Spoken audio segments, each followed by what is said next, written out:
ఓయూలో ఆందోళనకు దిగిన హాస్టల్ విద్యార్థినులు. ఓయూ లేడీస్ హాస్టల్లో దుండగులు చొరబడి డోర్లు కొడుతున్నారు. తమకు సరైన సెక్యూరిటీ కల్పించాలంటూ ఓయూ గేట్లు మూసివేసి రోడ్డుపై బైఠాయించిన విద్యార్థినులు. మేడ్చల్ జిల్లాలో 95,040 రేషన్ కార్డులు రద్దు. ఆందోళనలో ప్రజలు.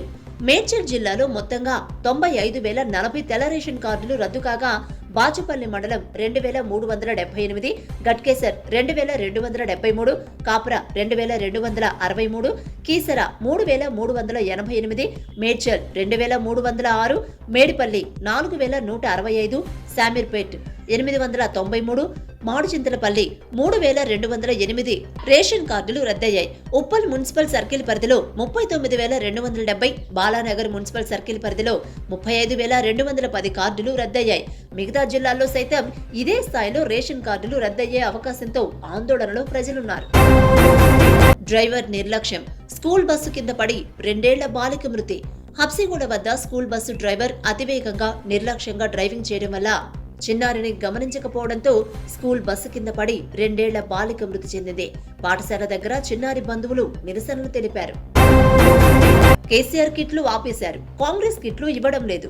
ప్రభుత్వ ఆసుపత్రిలో ప్రసవాలు పెంచేందుకు గత ప్రభుత్వం చేపట్టిన కేసీఆర్ కిట్ పథకం సత్ఫలితాలను ఇచ్చింది.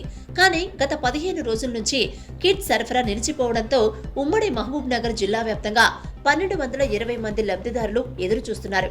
కాంగ్రెస్ ప్రభుత్వం కేసీఆర్ కిట్ పేరును ఎంసీహెచ్ కిట్ గా ఆన్లైన్ లో మార్పులు చేసినా ఆ కిట్ల సరఫరా ఇంకా చేయలేదు.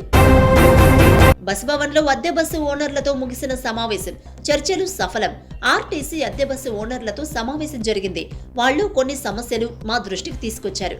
ఒక కమిటీ వేసి వారం రోజుల్లో వారి సమస్యల పరిష్కారం చేస్తాం. రేపటి నుంచి ఎలాంటి సమ్మె ఉండదని వీసీ సజ్జనార్ తెలిపారు. కోర్టు లైవ్ లో మహిళా జడ్జిపై దాడి. అమెరికాలోని ఓ కోర్టులో అనుకూలంగా తీర్పు ఇవ్వలేదని మహిళా జడ్జిపై దూకి దాడి చేశాడు నిందితుడు. అప్రమత్తమైన భద్రతా సిబ్బంది నిందితుడి నుంచి జడ్జిని కాపాడారు.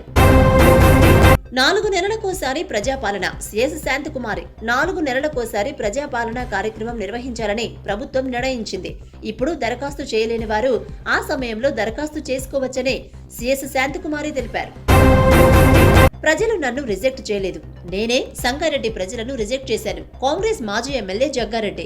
గాంధీ భవన్ లో జగ్గారెడ్డి మీడియాతో ఇష్టాగోష్ఠిగా మాట్లాడుతూ ఎన్నికల్లో ఓడిపోతున్నానని 6 నెలల ముందే తెలుసు. ఇకపై సంగారెడ్డిలో పోటీ చేయను. రాష్ట్రమంతా తిరుగుతా. నేను సంగారెడ్డిలో అందుబాటులో ఉండనని బీఆర్ఎస్ చేసిన ప్రచారాన్ని ప్రజలు నమ్మినప్పుడు వారిని నేనెందుకు ఓట్లడగాలి? వచ్చే ఎన్నికల్లో మెదక్ పార్లమెంటు సీట్ నుండి పోటీ చేయాలని లేదు. కానీ పార్టీ ఆదేశిస్తే ఆలోచిస్తానని అన్నారు.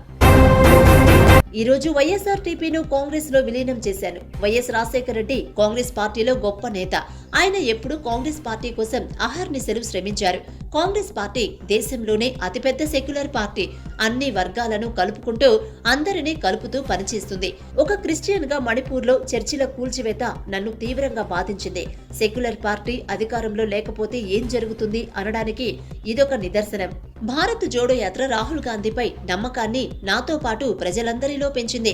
కేసీఆర్ వ్యతిరేక ఓటు చేయకూడదు అన్న ఉద్దేశంతో కాంగ్రెస్ కి మద్దతు ప్రకటించి పోటీ చేయలేదు. రాహుల్ గాంధీని ప్రధానిగా చూడాలన్నదే నా తండ్రి ఆశయమని అన్నారు.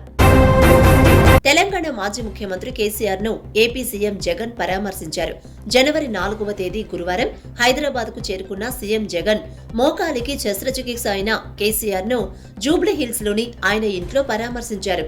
ఈ సందర్భంగా కేసీఆర్ ఆరోగ్య పరిస్థితిని జగన్ అడిగి తెలుసుకున్నారు. త్వరగా కోలుకుని మళ్లీ రాజకీయ జీవితంలోకి రావాలని, ప్రజల తరపున పోరాడాలని జగన్ కోరారు.